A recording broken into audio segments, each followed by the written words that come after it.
For the invocation and the flag salute. John, will you lead us in prayer?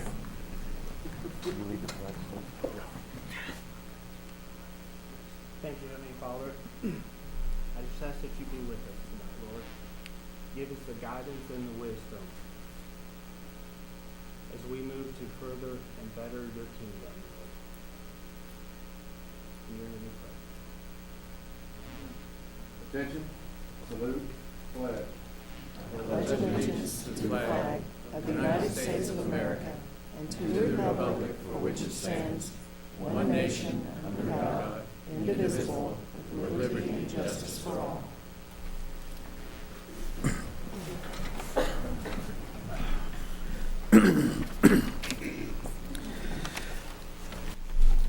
Item number 1 is the consent docket A through G.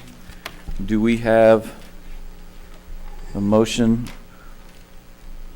Could we pull E and vote on it separately? Does anybody have anything they want to add to that? Mr. Herron would like to pull item E and vote on it separately. Could I speak? Yes. I have a question on G. I know that Curtis Moore was added because we didn't have a finance director or a city clerk. So now that Berkeley has been added, does that mean that Curtis will be removed as a signatory? First, let me ask, let's go back to E, because that was John wanting to pull that. Right, I want And vote that on it pulled. separately. So Can I let, address that first? I was not added for that reason. I was added because Mr. Knapp was out of town on extended vacation. That's the reason I was added. Yeah, and we did not specify that G was conditional on removal of any person. We're just adding So we'll have Berkeley. 4 Mhm. signatories? If Okay. you would like me to remove, please remove. No, I was just wondering beg to you. know if we needed to pull that off the agenda to discuss it. I would like So- to hear something on E also. Yes. back to E. So Mr. Herron would like to remove that and vote on it separately. Would anybody like to see that happen? I would like to see that happen. I would. Anybody opposed to doing that? Okay, we'll remove E and we'll vote on that separately. So the consent docket A through G, not counting E. Do I have a motion for approval? So moved. Do I have a second? Second. Please cast your votes.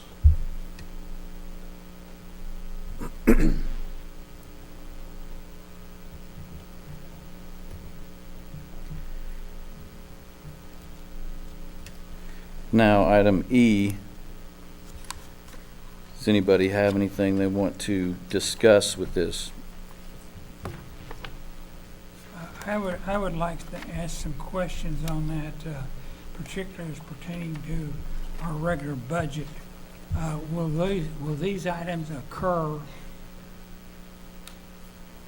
Will these items occur on our council agenda when they are installed? The only thing you're asking for is that we were able to pay these on a timely basis. That's exactly right. There will be exactly the bookkeeping, all of the checks and balances are in place. You'll still see them in every report.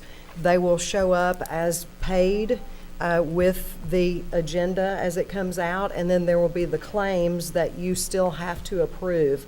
So you'll get all of that reporting because our city clerk and treasurer gives a monthly reporting of all the financials that happen in and out of our checkbooks like that. So that happens on our investments as well as our, payables. So you'll get a full accounting of everything that comes in and out during that month. So we can look at these and verify them. I know this particular section, or this particular council meeting didn't have anything that we were going to pay the waste disposal people in it. Is that something that would Berkeley, could you answer that? Did we miss a payment for our waste disposal, or did it just not get added in? I know we were having some issues. Okay. I know the last one we had, we paid 2 months, which was nearly $90,000. And you're saying that is sometimes not due, so we don't put it in. Well, we meet twice a month, and so hopefully we only pay once a month on that bill. I would not want to pay it twice. So it is due monthly, and so we would pay it monthly, but apparently there was a late one that did not get paid on time. Maybe there were 2 months that There were was 2 due. months, yes. Yes, and But- so, but normally that would only happen, on a monthly basis that we would pay that bill. And there's no way that we can persuade these people to have us a bill by the end of the month or by the second or third of the month. Well, from what my knowledge is, there's one in process. Oh, there's one in process right now. Okay, I know this would have been tough to do because with the first Tuesday of the month, or the first day of the month was a Wednesday. But this will appear in each and every one of our agendas. Yes, everything that we pay, even though you would give a prior approval, and that's what this is, just a prior approval to let us get set up on a weekly basis of paying our bills. Because if you approve this, then if a bill is due from the 1st to the 7th, we could pay it that first week. If it's due from the 8th to the 15th, we could pay it the second week, the 16th through and so on. And that's all that we're asking, is that when a payment is due, it's not always due at the 1st of the month. It could be due on the 13th or the 19th. And this way, we're able to make that payment in a timely manner, just like you would do in your household expenses. I understand the logic behind that, where we're going with that, and we definitely want to pay our bills on time. I don't believe several years ago this was ever an issue of not paying bills on time. I looked up Oklahoma City's agendas earlier today. They have pages and pages of claims. They still do it in Oklahoma City the way that we do it, where the city council still approves all of those claims. And then I really question with the reoccurring, with the city employees payroll, that's fine. We've always done it like that. And we actually don't get those in the reports now. But with Ace Hardware, Home Depot, those aren't reoccurring bills. And I think we need to keep it the same that we have now. Well, we've been doing it as long as I've been on the council, and we're able to look at them before we pay them. And some of these bills, they may be reoccurring, but we do not want to pay them. And once the check is out the door, it's kind of like the horse in the barn, he's gone. This is an extra form of checks and balances that the city government, that the city council has. And I believe it needs to stay in place. One option, if it is really a problem, it's completely generally accepted accounting principles to do fixed expenses or utilities. I mean, those kind of things, and fixed payments, like G-bond payments, things like that. If we took everything out but the cards, I don't think it would be a problem at all. But Would that suit you? utilities are not fixed payments. Anybody We in know my it's office can due, sign but utility bill the electric payments. comes up and down. I mean, the price, the bill is not the same every month. Right. But you utility still payments. approve it, even if it's higher one month and lower the next. And we do. You have to pay that. And we do pay them. And, my approval level is $25,000 that y'all have given me to be able to run the city. And these expenses are much lower than that on a lot of them, but you still have the ultimate authority, and you will see this every month. I understand that, we're trying to build trust and transparency here. We're not trying to hide the ball on anything, but I'm going to be honest with you. Berkeley and I and Lisa and some other of our financial municipal accountants are looking through our bookkeeping, and quite honestly, the bills have not been paid on time. I do not like to bring that up. but it is a sad fact that we have had lots of penalties. And I do not want to see the city of Bethany at a place where people are questioning if we have money to pay our bills. And it is a matter of integrity and honesty that when a bill comes in, you are ready to pay that. And this city has money to pay it. We have personnel in place who are willing to do their job, and this council sees everything that comes and goes in it. You've given me the authority to run the administrative side of this, and all I'm asking is for freedom to pay our bills and to report to you what I have already paid, and I will not pay anything over my $25,000 limit. And the late payments have gone further than just a few months. I mean, it's occurred. Yes. But 3 Wow. years The only thing ago, I can ever remember somebody ginching up, so to speak, was we had an attorney that lived in Amarillo, I believe, and it was for paying of collections for the police department over here when they went out and collected money. And there were some problems there, but it was some problems that we have worked out. We do not do that anymore. I can understand that. Most businesses that I've dealt with, and I've been in business a few days, and we always looked at our bills. And if it were a utility bill, they're about 15 to 25 days ahead of time billing you. My Bethany bill this month was sent to me on the 5th of the month, and it was due I believe it was the 19th. So, on item E, do I have a motion to approve the adoption of resolution number 1512? so moved. Do I have a second?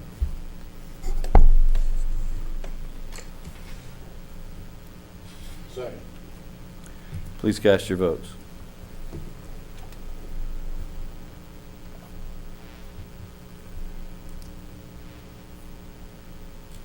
Oh, excuse me, I didn't mean to go with that right there. That passed.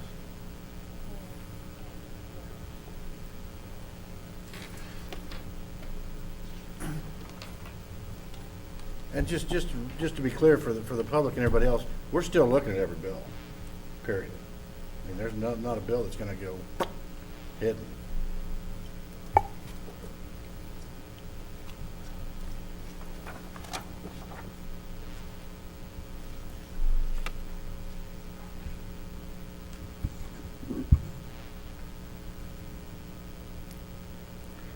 Item 2 is consideration and possible approval and acceptance of easement for project CIP 15-01 sanitary sewer extension near 48th and College, and direct the city clerk to file the easements, the Oklahoma County clerk. Do I have a motion? So moved. Do I have a second? Second. Please cast your vote.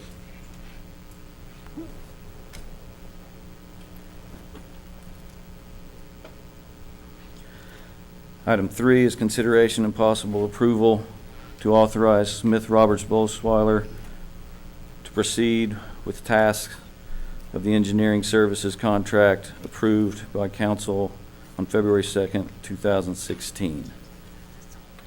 Do I have a motion? So moved. Do I have a second? I'll second. Please cast your votes.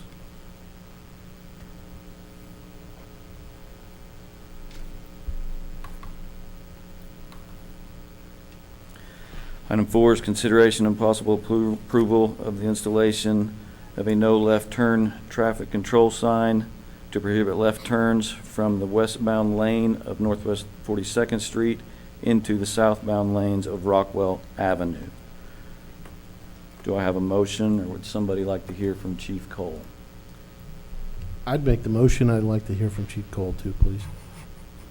Say that motion again, I didn't hear it. We want to hear from Chief Cole. Oh. Chief? That's probably the reason I didn't hear it. Good evening, Mayor, Council, Ms. Smith. I'll give you the history of this agenda item as I understand it. I believe the mayor had a couple of inquiries from citizens about possibly placing a traffic signal, red light, protected turns at Northwest 42nd and Rockwell. I believe the mayor forwarded those inquiries to the City Council Traffic Committee, and that's where I got involved, as well as Mr. Caton, the city engineer. Historically, that has been an accident-prone intersection, and the main reason is it is an unprotected left turn from Northwest 42nd, and we're talking on the east side of Rockwell, people trying to turn south from onto Rockwell from 42nd Street. Unfortunately, a lot of those accidents are attributed to Bethany students at high school, and it's become very dangerous. And I pulled some stats, and for the past 5 years ago through today, there's been 44 total accidents in that intersection. 30 of those did not involve an injury, fortunately. 14 were with injury. That's a pretty active intersection, and over 5 years, 44 accidents is substantial. As you know, the speed limits on Rockwell are 40 miles an hour. So people failing to yield to oncoming traffic at 40 miles an hour is a very dangerous situation. Mr. Caton, looking at state laws regarding the placement of traffic control devices, of course, there are several things that must be met. Because there are quite a few accidents, consideration for a traffic signal was warranted. However, and Mr. Caton can correct me if I'm wrong, state law requires municipalities to first try something less intrusive to try to correct the dangers rather than just automatically placing a traffic device. I am sure that a traffic device, a full traffic signal there, would be very expensive. It would require engineering, road improvements, that type of equipment. So Mr. Caton and I sort of discussed this offline, and then we sort of discussed it with the traffic committee. And something that I mentioned to the mayor in a discussion is, you know, I listen to my police officers that are on the road all the time. And throughout the years, it's sort of an understanding between police officers and their children that may go to Bethany schools that if any officer catches somebody turning left off 42nd onto Rockwell and it's one of our officers' kids, we will tattletale on you. And so, just saying, the people that work the streets, these officers that are here every day, realize that that can be a very dangerous problem. The agenda specifically calls for a no left turn on 42nd. I would also say that we also need one on 43rd Street. If you know the area well, Beaver runs north and south in between 42nd and 43rd. If we still allow traffic to turn left from 43rd Street, my fear is we're going to have everybody going north on Beaver, clogging that very small residential area, and we just displaced the danger one block to the north. So my suggestion, and I think Steve would also agree, that we need to put a no left turn at both 42nd Street and at 43rd Street. Something that the city manager brought up that I think is a great idea is basically what we would like people to do is to go south on either Mueller or on Willow to 39th Expressway, because they have a right-hand turn into one lane rather than trying to turn across two lanes. Anytime we can send them, then they have the intersection at 39th and Rockwell. So unfortunately, as we know with teen drivers, by their age, they are inexperienced, they are often impatient, and they are often easily distracted.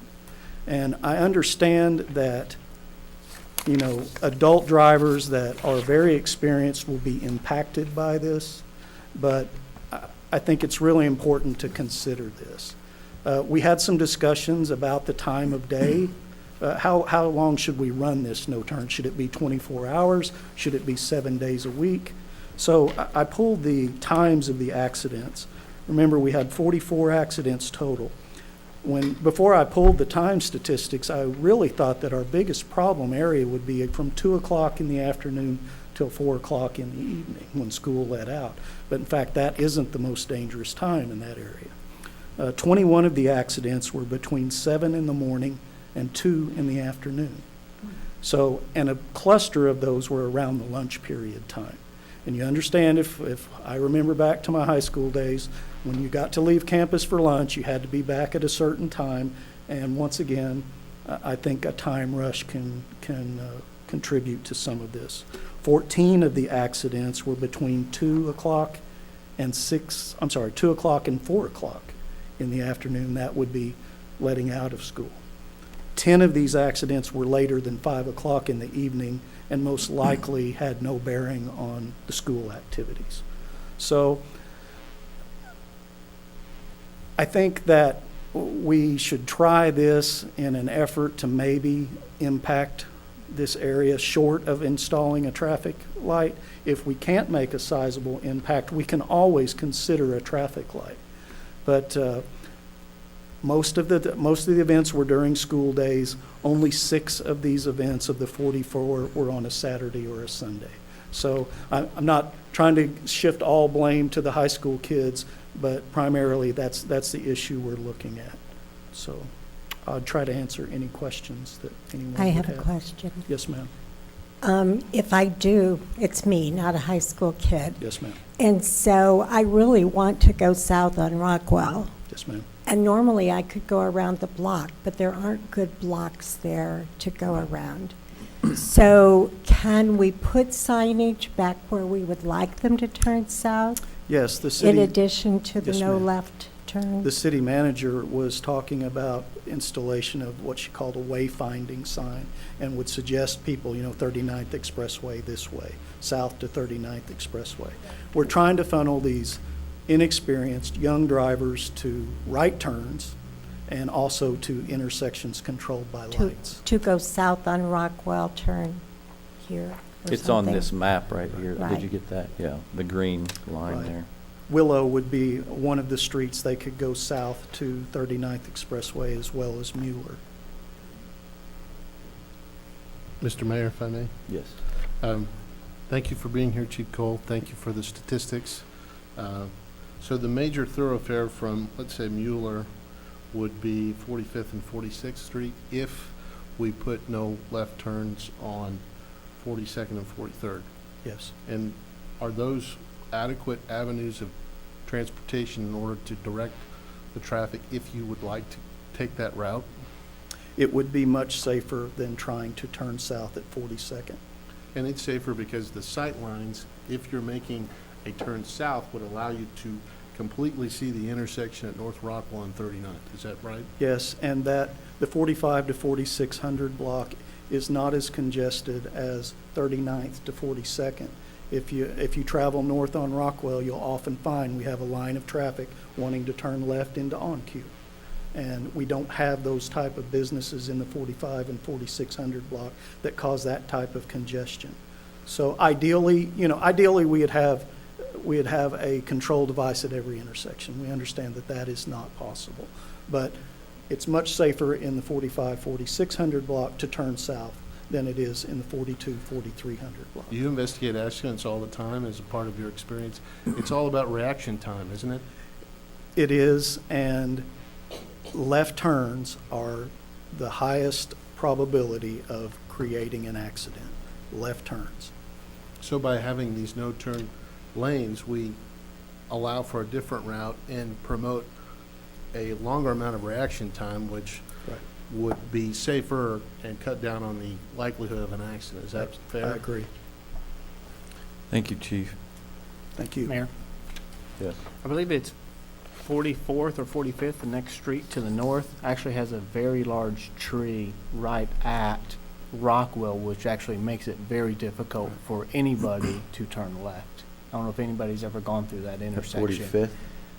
Is that the next north road, or is there a 44th? There's a 44th and a 45th, and I know of the tree. And when I need to go east and west in that part of the city, I take 46th Street. And so actually by that 43rd, and I don't recall, forgive me, I don't recall if it was 44th or 45th. Right. I think it was 44th maybe. Right. And we want to make sure we don't push left turn up Right. one more block to where it actually Well, is I somewhat of a appreciate you bringing danger. that up, because it brings me to a conversation I had speaking to one of our motorcycle officers that enforce traffic laws. He was very excited that the council was going to consider a no left turn at 42nd, but Mr. Herron, he did say that we have issues with visibility on Rockwell, not just at 42nd, not just at 43rd. And, you know, I don't know within the code enforcement rules if we can force tree removal, some other things, but he said, Chief, that's a great first start, but there's other things that we need to look at on North Rockwell. And this is to deal with no left turn on 42nd. And so I don't see a reason not to do this, quite honestly. And so do I have a motion? I'll second that. Okay. Please cast your vote. Can I hear the motion? I couldn't hear the motion. He motioned for item 4, Steve. no left turn. Oh, Palmer did, and Mr. Todd seconded. Mr. Mayor, can I make a point of order request? Chief Cole has recommended 42nd and 43rd. But Was this that- right here only says 42nd, so that, I don't know, that's why I wanted Okay, so for to, we purposes. vote on this, but then it doesn't state anything about 43rd right Okay. here. Would you like to withdraw your motion and Yeah. restate it? Do we need to vote on this and then add that at the next council meeting? Or can we add that to this particular thing? Well, if we add it, then we can't do anything now. We have to wait and come back and, because if you amend any portion of this, you can't agree to it tonight. It has to come back again.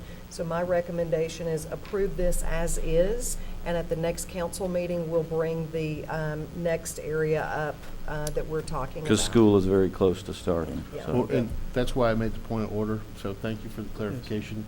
I would make the motion, or reiterate my previous motion for a no left turn on 42nd Street.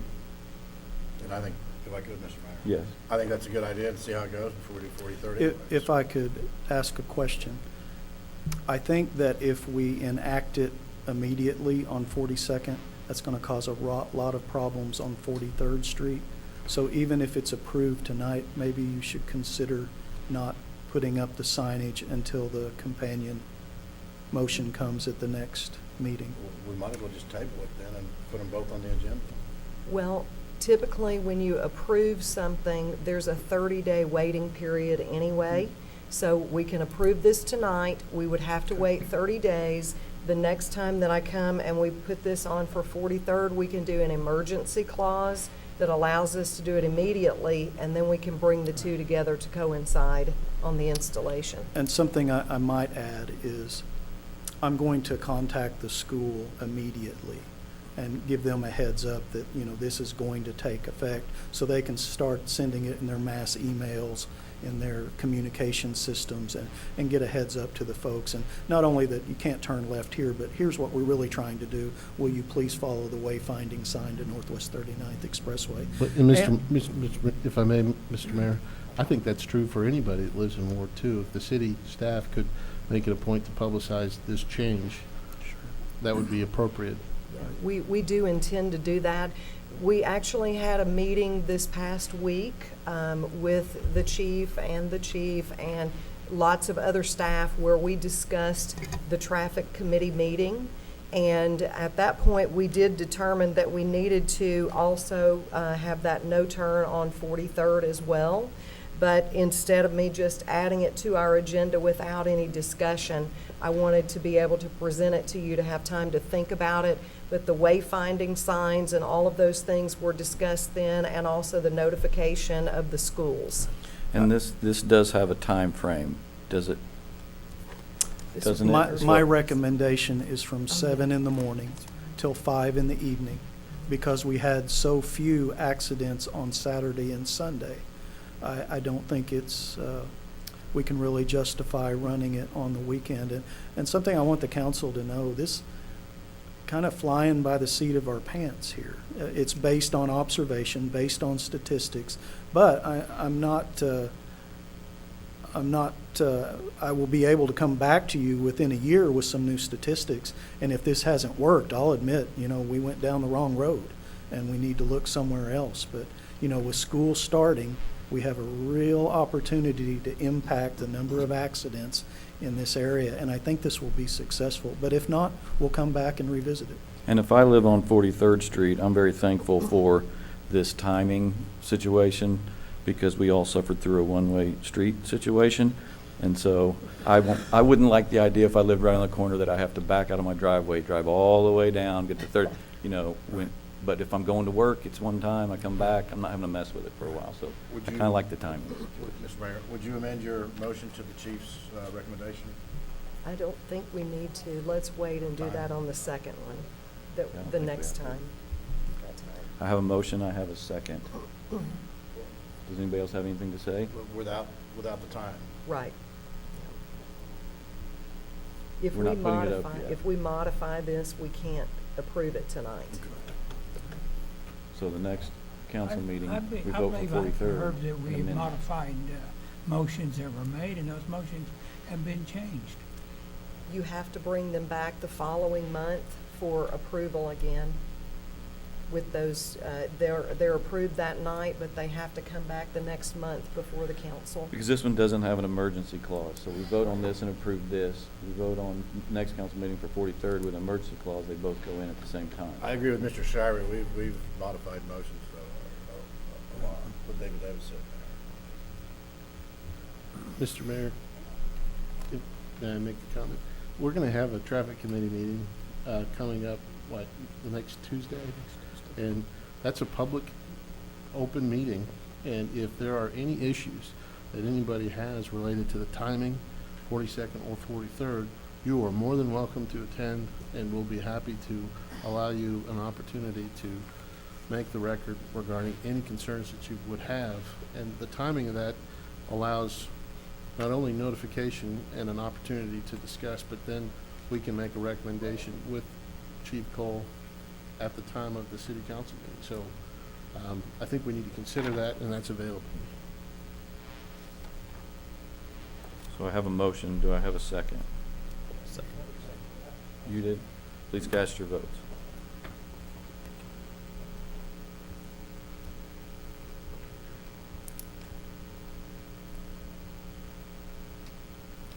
Item 5 is consideration of possible approval of new proposals for granting additional lease space at the 50th Street location and extending term of lease. This was tabled 7/17, regular meeting. Do I have any discussion or motion or any suggestions? I have a discussion, Mr. Mayor. Yes. So it's a ground lease for equipment for new antennas. Is the tower already currently leased for where these antennas are going to go? Mr. Caton?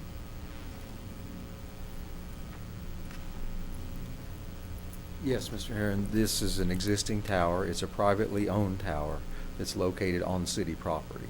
They have a new proposal from a new leaseholder, sublease person, and they need more ground area for their ground equipment to put another set of antenna on their tower.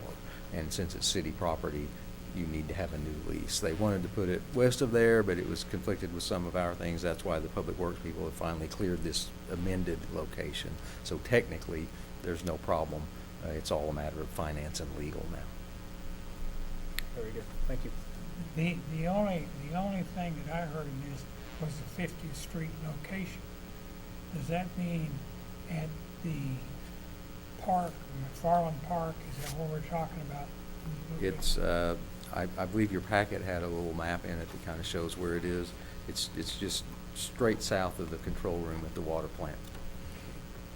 Straight There- south of that large. Yeah, there's already an existing ground lease there, and they're basically going to expand it, or proposing to anyway. There's no street addresses on that. Okay.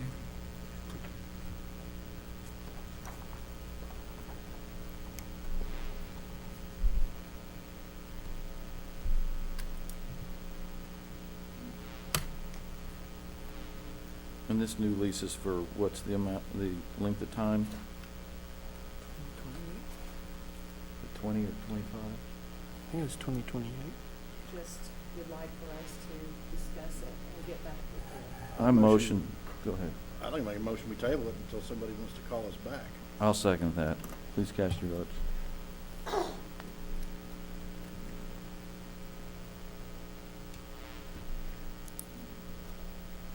Item 6, consideration and possible approval of ordinance number 1959 pertaining to requirements, procedures, regulations, and permits for the installation of sidewalks. This is tabled at the 7/17 regular meeting, and my note here says staff recommends tabling this item again. You want to explain? At this point, if you'll recall, the last meeting that we had where we discussed this, there were some modifications. There were some modifications that the council wanted us to make pertaining to sidewalk widths and continuity. And at this point, I am hesitant to submit a change to our ordinance because we do not have a city attorney who is full-time working with us at this point. And as you all know, an ordinance becomes law. And so if we're going to change an ordinance that is law on our books to reflect a new direction of the council, I would rather do that at the discretion of a city attorney. And so I would ask that we would table this until such a time that we have a city attorney who can look this over and make the proper recommendations to us based on what the council's wishes are. Mr. Mayor, I'd make that motion. Please cast your votes.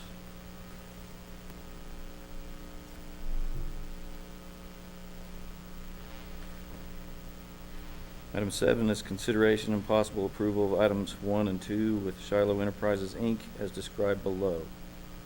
Item 1 is support for the exterior art sculpture and miscellaneous site items.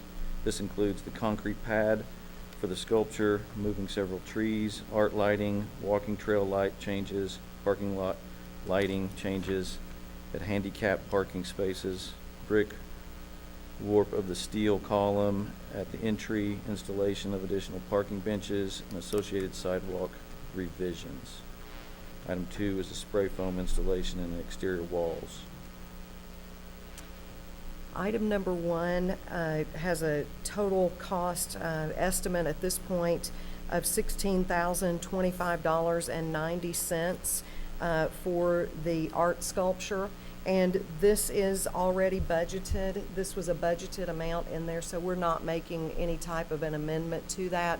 We're using the funds that had already been set aside for that. Item number 2, the spray foam insulation in the exterior walls. This is where it gets a little bit more complicated, and I'd like to remind you that a month or so ago, we did a testing on it's called an envelope test, and it is where, water is kind of pushed in to see how the building handles it, how it disposes of it, and that test failed. And so what we have done is that we've gone back and made some requirements of the builder that he has to go back and repair those areas. And basically at this point, we can kind of point to it and say, we want to test that area and that area. And then if those things fail that test, they have to bring that up to the standard by which this council approved the construction to take place. Once that is done, they bear the cost of that, but they also bear the cost of the retesting. And the envelope testing was somewhere almost $20,000. So they will have to have that as part of their new cost allocation. This number 2, the spray foam insulation, has actually been recommended by Dewberry, and I have had several meetings with them.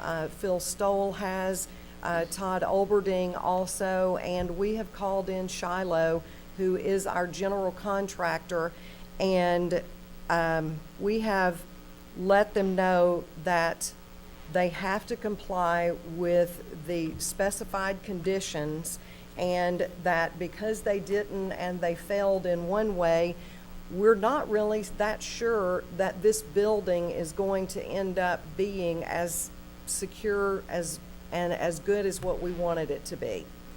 The problem is that we have a moisture barrier that was not put into place. It was not tested for the thickness that it should have been. And also there are some areas now where we're worried that air is going to come through. The remedy for this is that I am recommending that we put in this spray foam insulation that will take the place of the batting.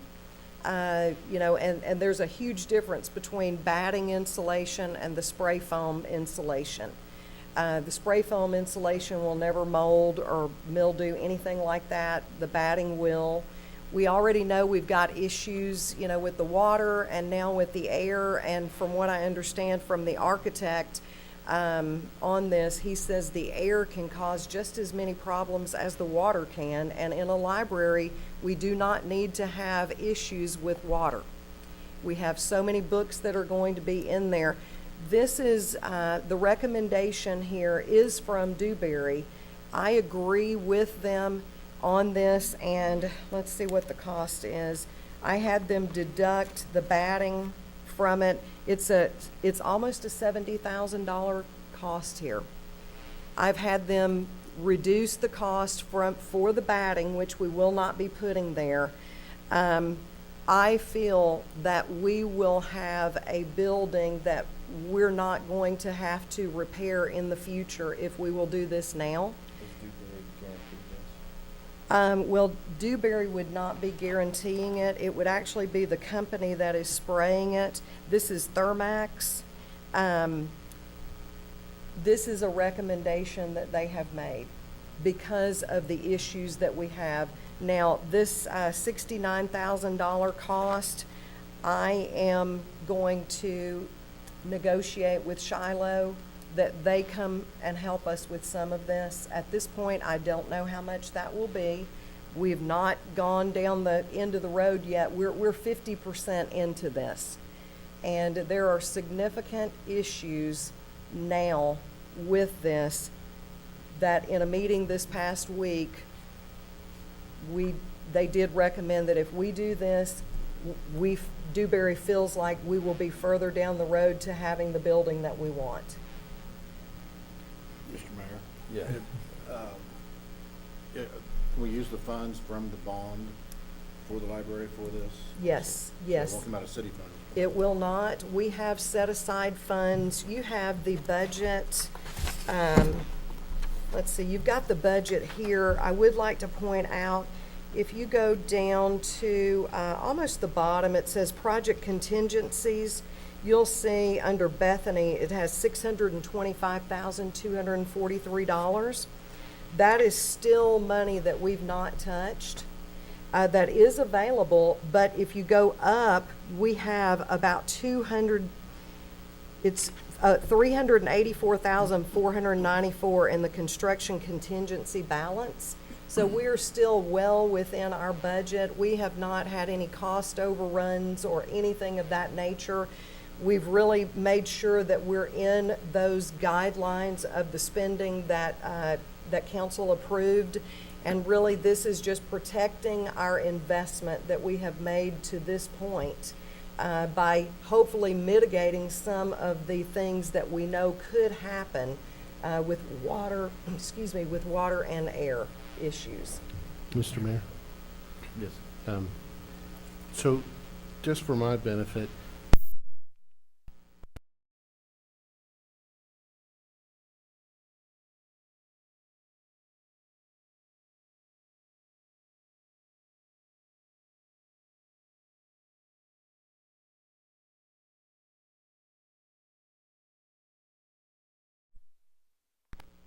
at some point. Exactly. My question is, who designed the batting and why was that not adequately addressed in the plan? It's not the batting that's the problem. It's their it's their outside insulation wall board on the exterior of the studs.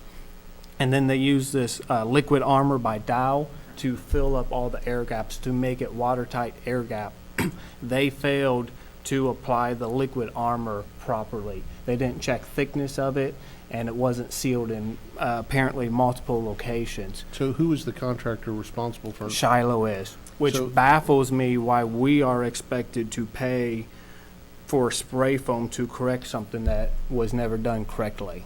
Has, Mr. Mayor, if I may, has that been presented to Shiloh, and has a demand been made for their, Involvement. they need to Yes. remediate this situation because it was done incorrectly? Is that a fair statement? Yes, however, we can only pull back the batting cost.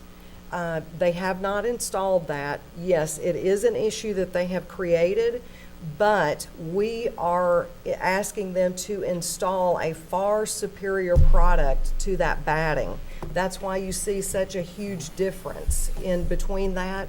And what I was able to do this week is that they are going to do this at cost with no markup on this as a way of helping us on the cost. Well, Mr. Mayor, if I may, if they had done it correctly, we wouldn't have to do this, is that right? That is exactly right. So if we require them to do it correctly per the contract, they should pay for it. Yes, but it would require that we disassemble a whole lot of that wall, pull down the brick. It would probably bankrupt the brick mason, and it would cause a lot of other problems. Right now, everything looks perfect on the outside, but when you get under the layers of it, that's where your issues are. But we've already constructed to this point, so now the only way to undo it is to pull it all down and start back over. Well, my concern from a litigation perspective, if you don't document your damages, you don't have any proof related to potential negligence and a breach of duty regarding their responsibility to do it Right. correctly.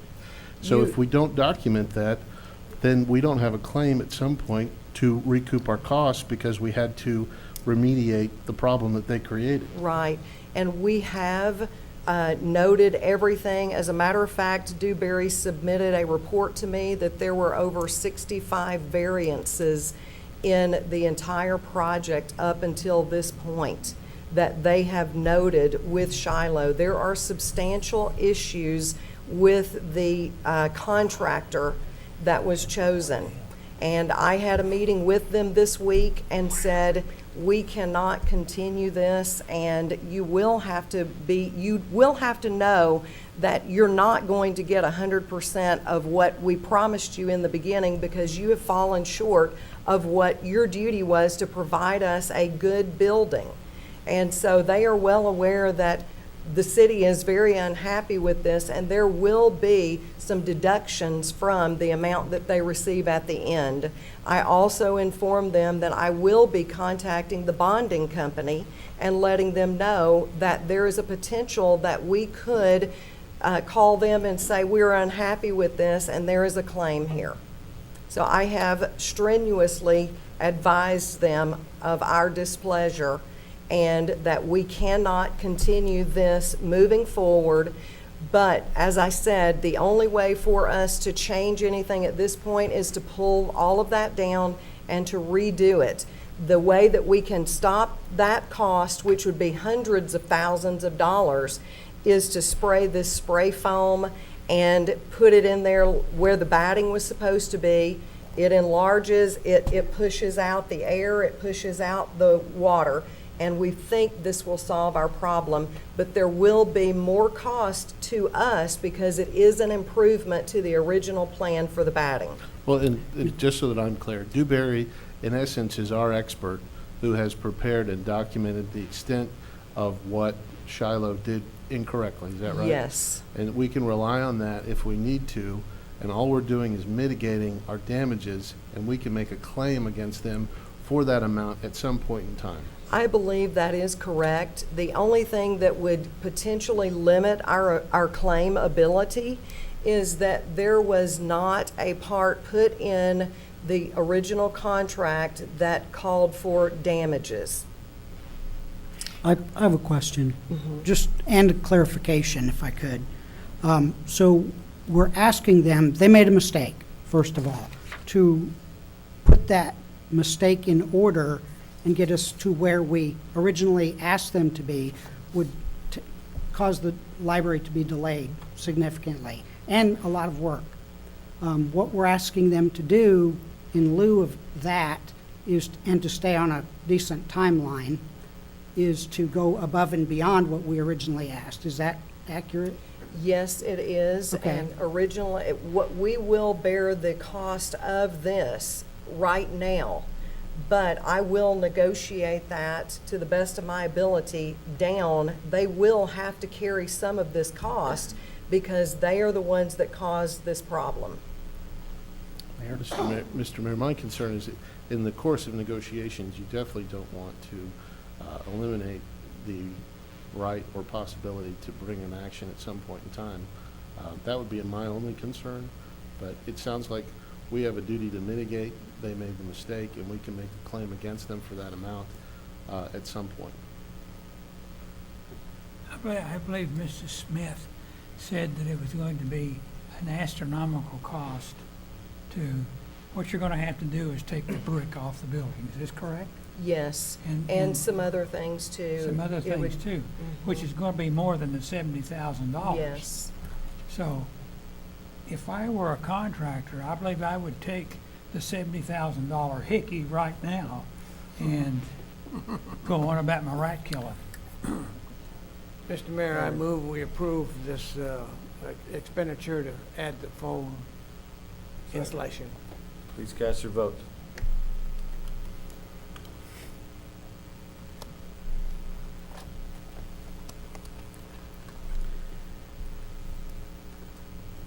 Item 8 is a citizen's opportunity to address the council on general topics related to city business or service. No action may be taken on matters under this item. Do we have anybody here tonight that'd like to address the council? Yes, ma'am. Please step to the microphone and state your name and address.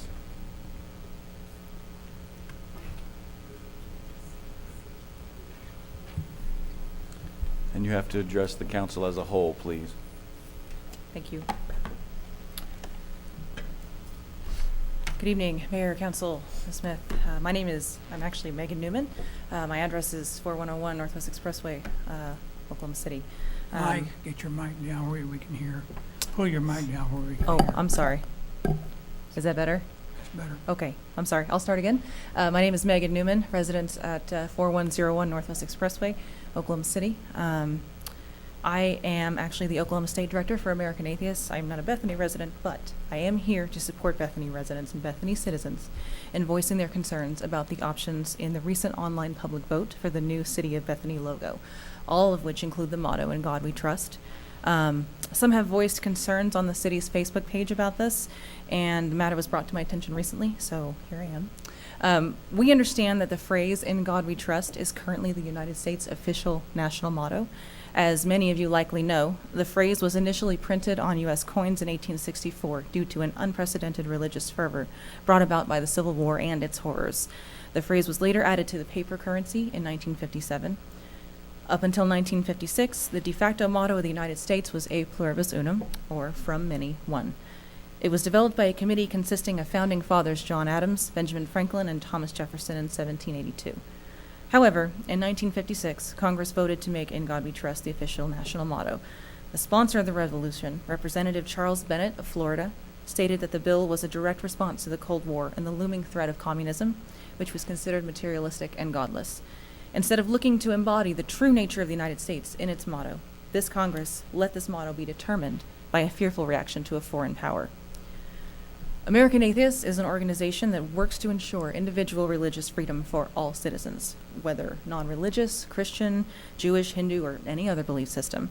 What we do not condone is the imposition of one's religious belief on others without their consent, especially when they may not hold those same beliefs. There is currently a movement called Project Blitz, organized by the Congressional Prayer Caucus Foundation, that seeks, as David Taylor from The Guardian says, to impose hardline Christian values across American society. This movement distorts the history of our nation and attempts to elevate one particular version of Christianity above not just the non-religious, but above all other forms of Christianity as well. Project Blitz is a clear attempt to gain control of our government on a national scale. state by state, and once done, does not allow for any deviation. They seek to use religion as a weapon rather than as a shield. They want everyone else to live and think as they do, regardless of your own deeply held beliefs. If you are a person who does not believe exactly as they do, even if you identify as a Christian, you are a second-class citizen. If you look around you at your coworkers, your friends, your family, or any others who are close to you, or anybody else that you care about, any of them could be hurt by this distortion of religious freedom. Their freedoms could be stripped, their rights dashed, their lives changed. The Congressional Prayer Caucus Foundation's plan for this very thing begins with the proliferation of the motto, "In God We Trust," in as many places as possible in our society, and especially our governmental institutions. However, this motto came to be included on all of the options for the city logo vote, and however small a matter it seems initially, it must be said that it contributes to this insidious plan of exclusion and discrimination. Please think of your constituents, your citizens, yourselves, and your individual right to live, work, play, and love as you do. That is a precious thing to which we all must fight to hold. Please consider and opt to err, or please reconsider and opt to err on the side of neutrality and inclusiveness of all people in this esteemed city by possibly removing "In God We Trust" from the city logo. Thank you. Thank you. Do we have anyone else that would like to address the council? Yes, sir. And I forgot to say that we have 3 minutes total, so I forgot to mention that, so I thought I'd just let you finish, so. Okay. Mr. Mayor, council members, I'm Kurt Ramsey Hess. I'm a resident of Bethany, and I agree with Megan on the "In God We Trust." Online, I saw that there's a logo committee, and I signed up for their emails. I don't know what's going on. I just want to, since we're short, I'm a resident, and I'd like the "In God We Trust" to be more inclusive to the rest of the residents. Thank you. Thank you.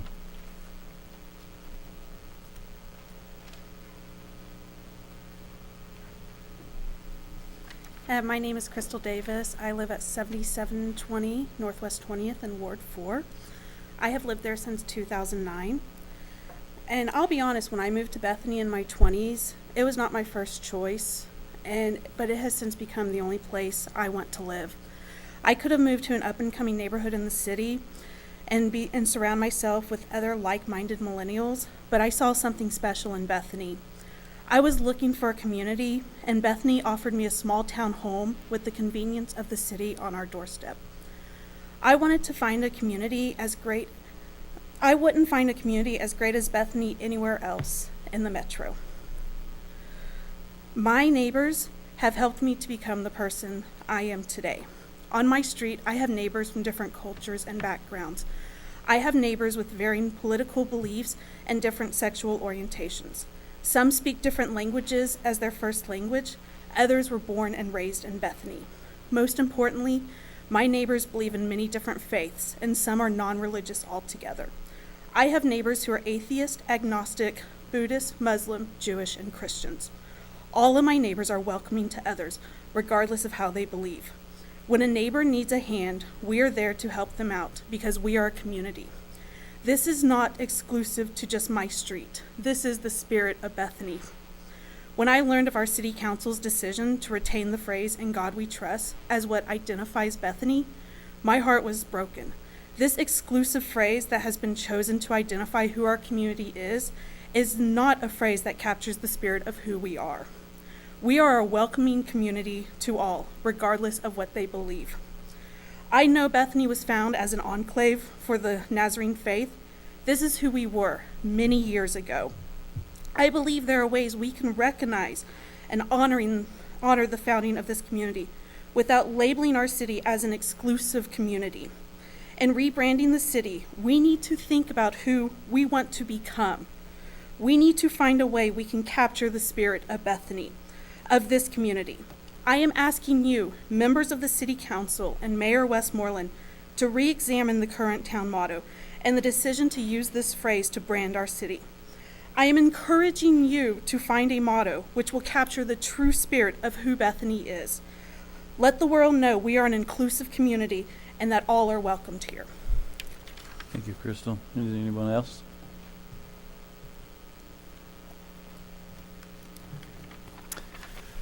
Hi, my name is Greg King. I live in Ward 3, and I can provide my address offline. Mr. Mayor, council members, I'm honored to speak to you this evening. Recently, Mayor Westmoreland, you posted some videos about getting on your soapbox and getting your voice heard, and I am definitely inspired to do so this evening. I can bring it out if you want me to. It's I right in here. actually saw it earlier this evening, so I appreciate that. Recently, I served on the branding and logo task force that was created by our previous city manager to create the next city logo. Over a year's time, we spent time gathering ideas, scheduling meeting with various groups within the city to get the thoughts on what the city meant to them, what they liked about it, why someone wants to live or visit Bethany, Oklahoma. We took those ideas, those words, those visions from citizens to put words to art with the help of a couple graphic designers that were on the task force. Earlier this year, I stood here with the task force chair to present on our developments and where we were on the project. 2 months ago, we voted as a task force on the logos that were to be presented to the council. Last week, the city posted on a poll on the Facebook, on the city Facebook page, asking people to vote on the next logo. I was excited to click on that link and to see what we had created. However, when I clicked, I was upset to see that none of the logos that were presented in the poll were the ones that were designed by our team to be voted on. So my question would be, what happened to our work? Who from the city of Bethany contacted the task force prior to sending out these new logos on social media? Who reviewed the logos from the task force? Also, from my point of view, it looks like the last year of my time and the time of everybody that was on the task force looks to be wasted. I urge the council to reconsider taking any action on these new logos or seals before they have had a chance to review what was worked on by the task force.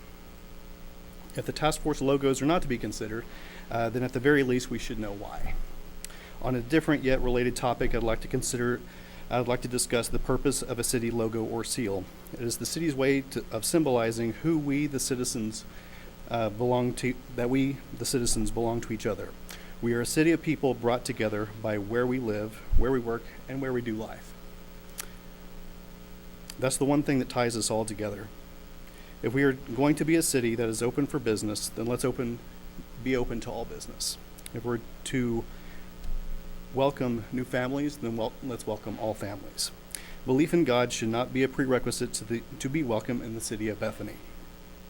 If we want to have Christian values, then let's start by loving our neighbor for who they are and not for asking them to believe in any particular religion that might be different from our own.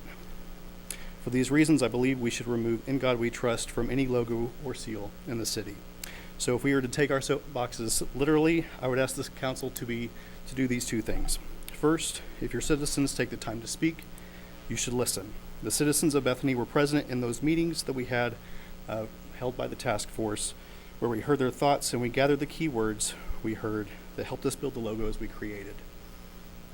They deserve public consideration.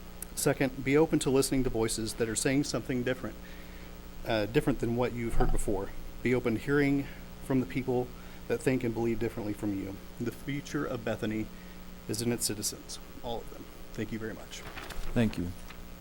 Is there anyone else?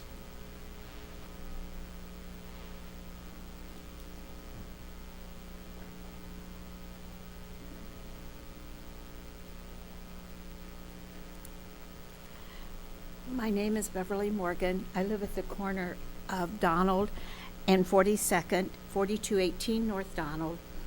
My reason to be here tonight is I've lived on that corner for 14 years, and all of the sudden, within the last 6 months, I believe, the ambulances, now operating by Samaritan, are going down 42nd to reach like MacArthur and 50th or wherever. And for all of these years, it has been that they would sit at different places, like On Q or other places. So this is how I started. I called to the city. They said that I needed to call Samaritan. I did that. I was very nice to the gal. I said, I would like to speak to someone about the ambulances. Her answer to me was, that is a public street and there's nothing you can do about it. I did not particularly like that answer. So I But within about 5 minutes, her boss called, I'm sure it was her boss, called back and said, let's talk about this. I'm sure he probably heard her. So we talked a little bit. I called to talk to the city manager. She turned it to the fire department, and the fire chief called, and we talked about it. These are my things. The man, and I believe his name was Ryan, I usually write things down, from Samaritan. He said, a lot of our runs are to the school, so that's why we go down 42nd. In case you all don't know, now they sit at the corner of 42nd and Rockwell, because their offices are back where the school barn is. So he said, and I said, I understand when you go to the school that you would go down 42nd. I said, what I don't understand is when you're going beyond that, you have 3 stop signs you have to get to, you have a school zone, then you're going into a 25-mile-an-hour school area, a street. It's residential, and the children are going to be walking to school on that street pretty soon. There are no buses in Bethany. There are no sidewalks. And I said, I feel that this is not a safe thing happening. And I said, it doesn't seem to make any sense. And I don't know if it was the fireman or the other man that he said, well, yes, they could come out of 42nd, make a right, and go to 39th, which has been the way that I guess they've done it forever. And so now, and then one of them said, well, you could turn left and go over to 50th. And I just think that this is an issue of safety that is happening, that it is not necessary. That if we're paying Samaritan, and I guess IMSA and Samaritan are now different people, I believe that as the city people of Bethany, we have the right to say this. And the one said, oh, well, if it was your family, wouldn't you want them to get to the accident quicker? And I thought, well, yes, if they went through 3 stop signs and had to go 25, and he said, well, we can go 10 miles over. So Sunday, I heard the ambulance coming, and I went out on my walk. Now, I don't have one of those little clickers, so I didn't know exactly how fast he was going, but he was going faster than 35. He ran the stop sign at, I believe, Mueller. And so I'm thinking that what is going on here is not safety, it's not the best for Bethany, and I don't think anyone's life would be endangered if he was going to an accident, more than the life of possibly the children. And a lot of children play on that street, and there's nothing else that they can do. So I think this should be looked into, that the city should say, let's talk about this. We will do that, because we have our fire chief right here, and our police chief, and so we'll be glad to look into that. So thank you very much. Thank you. Is there anyone else?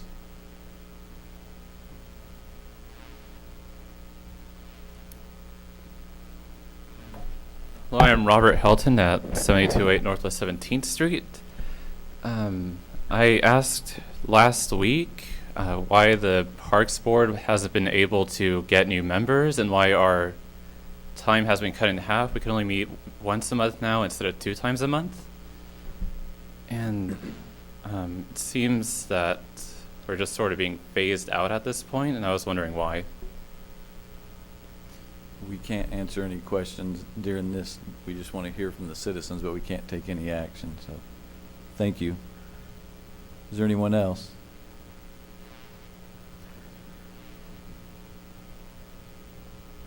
I'm slow, but I'm coming. Man, listening to what you guys deal with is like me following this. It's like shooting a howitzer to introduce a pea shooter. Because I'm here to talk about the plastic bags. But And we have 3 minutes also. So may I also weigh in on the city logo for a moment? Full disclosure, I'm a retired Nazarene pastor, and I moved here because this is a Christian community. And I appreciate what these people have come to say. I respect them, and I really welcome everybody into Bethany as they have welcomed me. I'm not sure, but I think the Supreme Court, somewhere in its antiquity, has ruled that atheism is a religion in itself. You might want to check that. If that is so, then the logo respecting all religions, excluding In God We Trust, might be favoring a minority over a majority. So I just throw that out, okay? I also want to take a moment to welcome our new city manager. I haven't had a chance to do that. I'm Dale German, 3001 Oak Ridge Drive, here in Bethany. And I've come here from Boston, Philadelphia, Australia, Vietnam, Africa, most recently California. And I'm thinking, I hear we get new digs at the cemetery. And if you love Bethany as much as I do, you might want to get a plot over there and stay a while. On May the 1st, I came and I brought my black plastic bags and said, this is what we put our leaves in. And Mayor Westmoreland, I saw your video online about rolling out the trash cans, and there's a little pun there. And I'm glad that we can look forward to that. We know where we are. What I don't know is what I'm going to do with my plastic bags. Those trash cans that we're going to get are not going to hold all the leaves. And we've been using these leaves, I've been here using them for 10 years.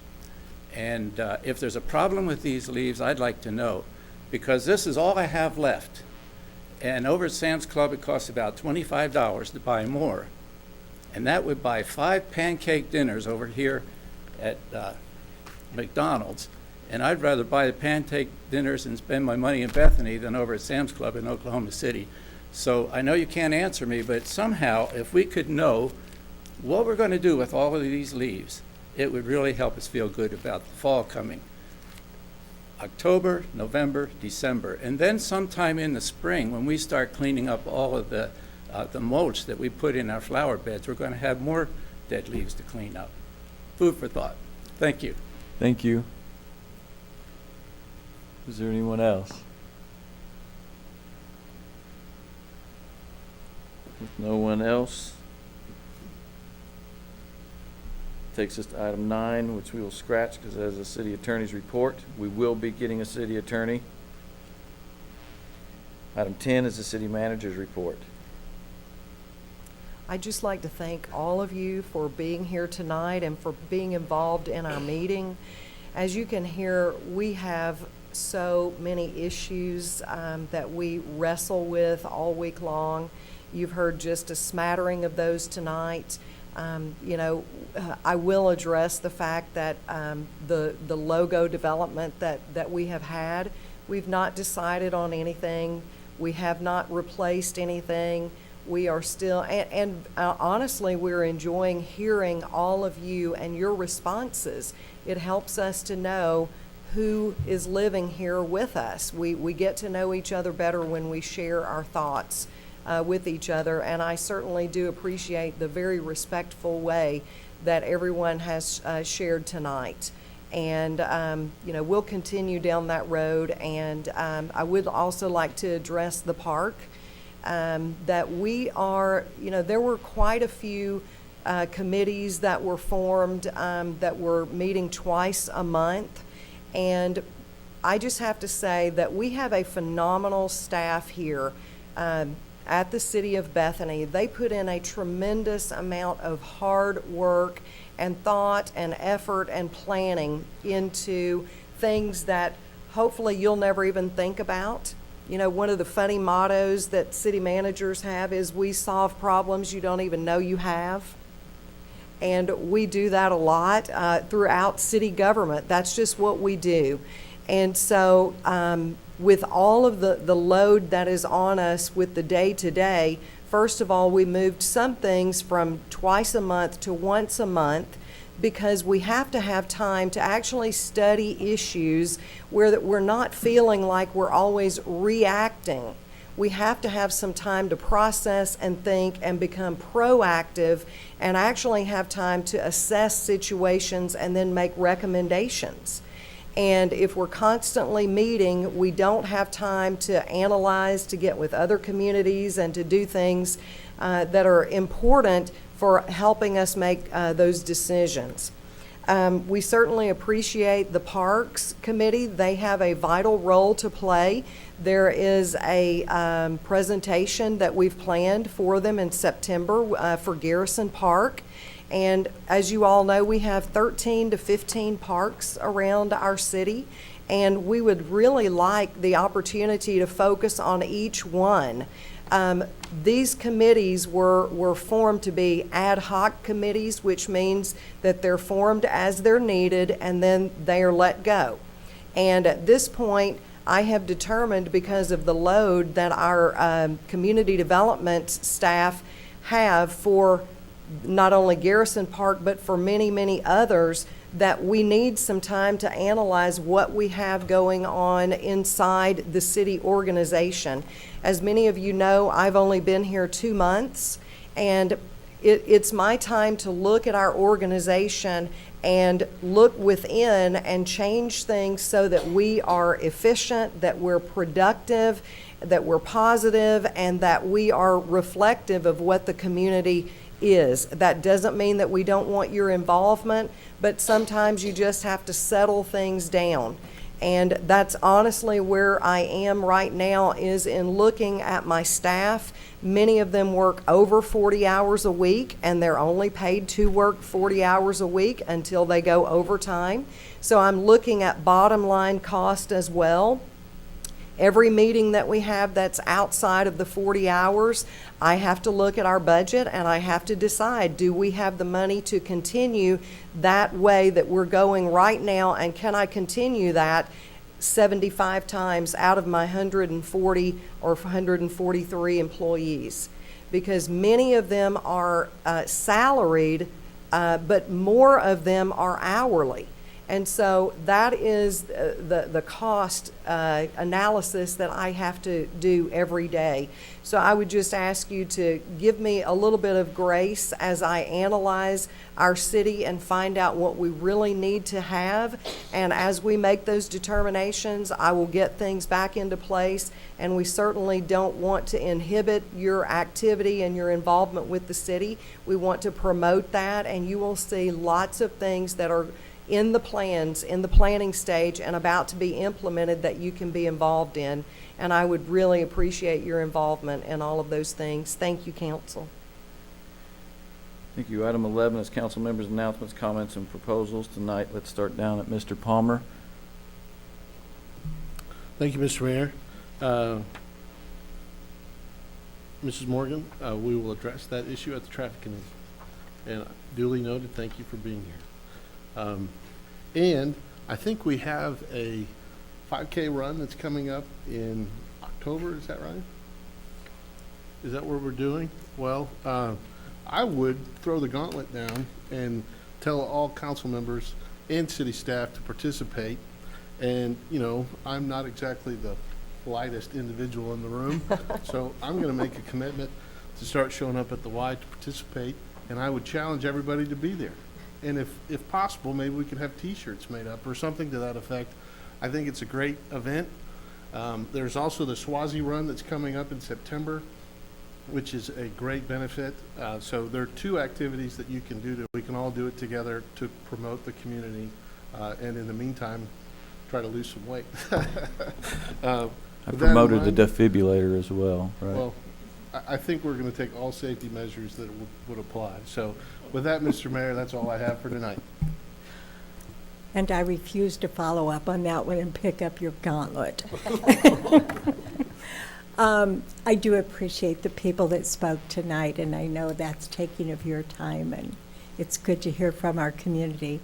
I would like to make certain that the Parks Master Plan is still on the calendar and that we are going forward with that. I'm excited about Garrison Park, but we have all of these 13 parks that need our help and attention, and maybe some we don't even need anymore, but that needs to be part of the master plan, so I appreciate that. And then I did get contacted about flooding of a car at 37th and Asbury, so I passed that on to you. And of course, we had heavy rain today, so must be that season again. A year ago, on August 10, we had the mud breaking for the new library. So it does rain in August, and we're finding that out again. Thank you. Mr. Todd? Mr. Moore? Mr. Herron? Mr. McCutcheon? Mr. Knapp? I'll be very brief. October 13th is that fun run, 5K. We also have a thing called Better Block, so watch for things about that. And I do appreciate everybody. I can't remember the last time we had this many people speak. So thank you, everybody, for providing your comments and suggestions. And that's all I have. Thank you. Thank you. Maybe we should just make the soapbox a standard piece of furniture right there. I love it. I agree. Thank you for coming out. I don't have anything really to say other than item 12 is new business. And it was brought to my attention earlier that we had an oversight in a contract with our videographer, Barry Yarbrough. And so I would like to bring up for new business a vote for the possible discussion and possible action to address that situation. Do we need to put it on the agenda with a vote first?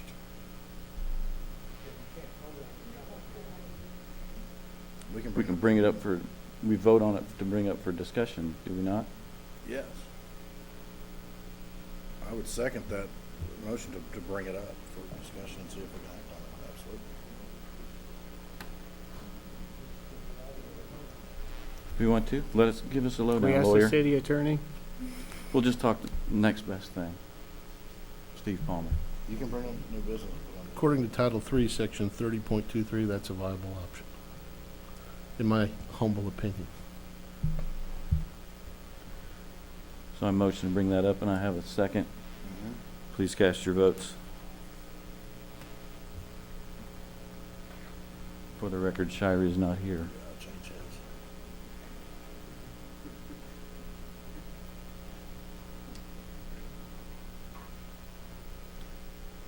Can you address that oversight and situation? It was brought to my attention earlier today that, just about an hour or two ago, so this would comply with new business, that our agreement for professional services with our videographer, Barry Yarbrough, was, by this contract, ended on June 30, 2018. And which means that all of the services that he has given to us since then cannot be paid for without approval of the council. And by this contract, it says that it would expire June 30 unless extended in writing between parties. And that's a very unusual way of putting that. Typically, it is revoked in writing between the parties. And so at this point, I would just like to say that if we're going to have our council meetings broadcast by Barry Yarbrough, we need to be able to, amend this contract to approve it to continue or to begin July 1. And my recommendation is to change this paragraph that is under Section 4 under Term 4.1. To read, and instead of extended in writing between the parties, to say revoked, unless revoked in writing between the parties, it will continue until this agreement is canceled by either party with 30 days notice of the other party. At this point, Barry cannot receive payment for his services because this contract is null and void, and there were 3 payments that were in the council packet for approval. There was a July, his services for July, and according to this contract, he is to get paid on the first day of August for the prior month. And so the bill that was already submitted for this month would not be paid until September 1. And then there was a partial payment for $1,500 for the half of the month in November. But it was pointed out to me that the contract said November 22nd. So if you were doing a proration, it would be approximately a third of that month, which would be, he gets $3,000 a month, so that would be $1,000 instead of the $1,500. And I bring that up because there was no way for me to know about this prior to. I was unaware that there was a contract in place until it was pointed out to me. Oh, no, Mr. Mayor, if I could, if everybody remembers, we were paying in excess of $100,000 for those services, and it was being learned on the job as through 2 or 3 different people as we were going, and we're paying $36,000 instead of an excess of $100,000, so we're saving over $70,000 too, and having a professional that has done work for ESPN, colleges, several universities, and his work is being copied that we're doing here, you're doing here, through communicating people via video, and I would make a motion that we change the contract to make it right. Yeah, we can. That's the lawyer. Why would we not want this to be an annual contract? I mean, something that just goes on and on and on and automatically renews, I think is awkward. That's right. So- It's the way that it was written. Yeah. For some reason, it wasn't written that way. And that's what I'm offering, is that we would change it, because it does make sense that it continues unless it is revoked in writing. Well, that was what I'm questioning. Just if you have an annual contract that runs from our fiscal year, July 1 through June 30, then we can renew that when we're doing everything else. Otherwise, we're encumbering future councils and people who want things done in a different way. And I think it would be better to just have an annual contract and do it that way. So it would start July 1.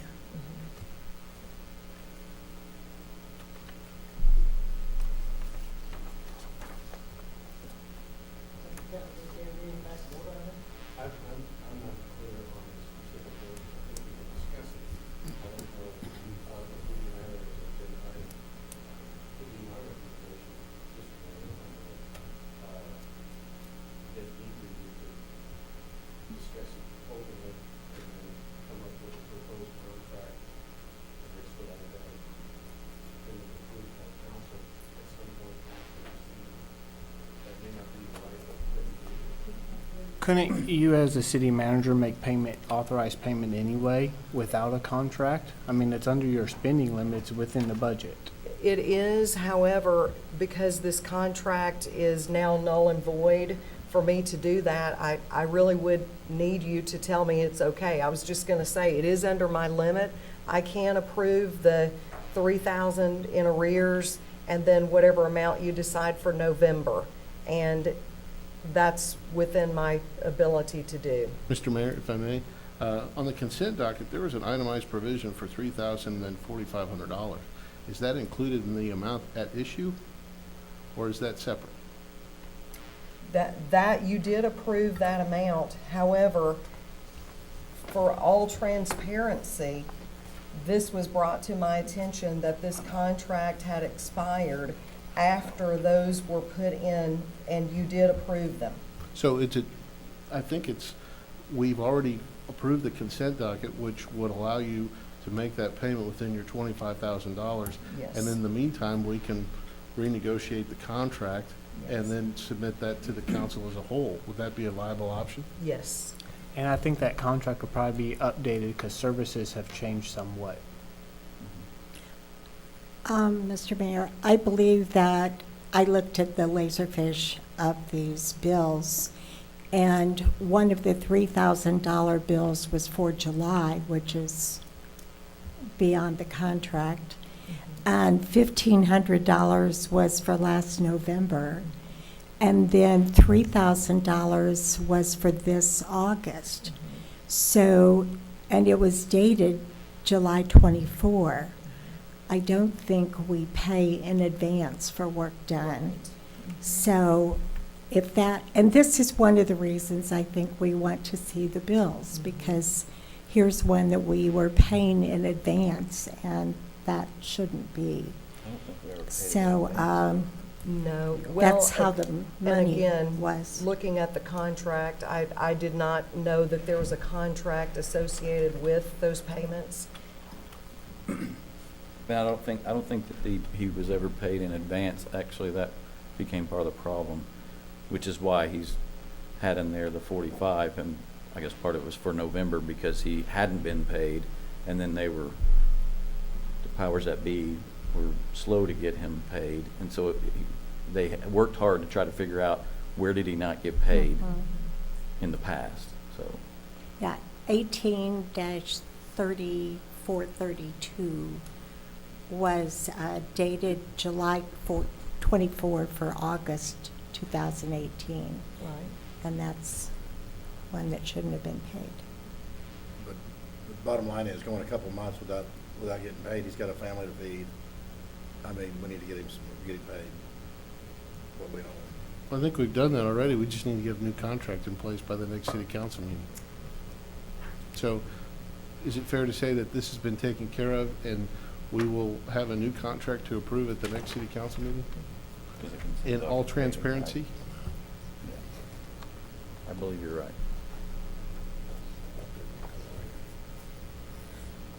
And Sure. you're doing a great job, Barry, so he hasn't turned us off yet.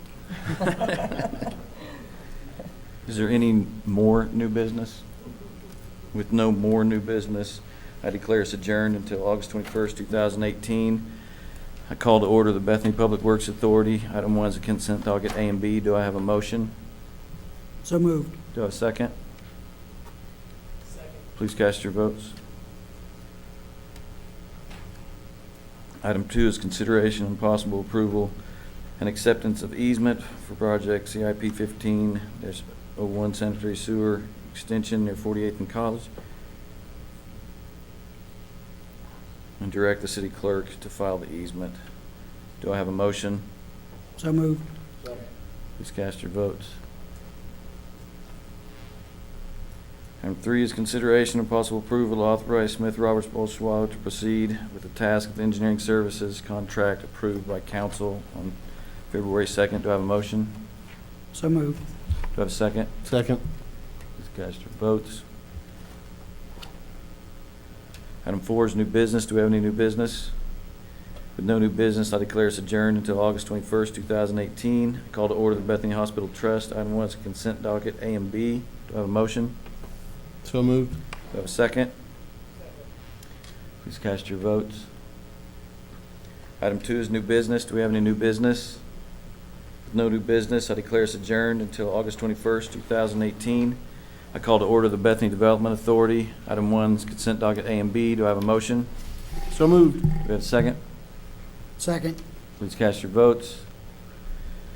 Item 2 is new business. With no new business, I declare us adjourned until August 21st, 2018. And with that, we are adjourned.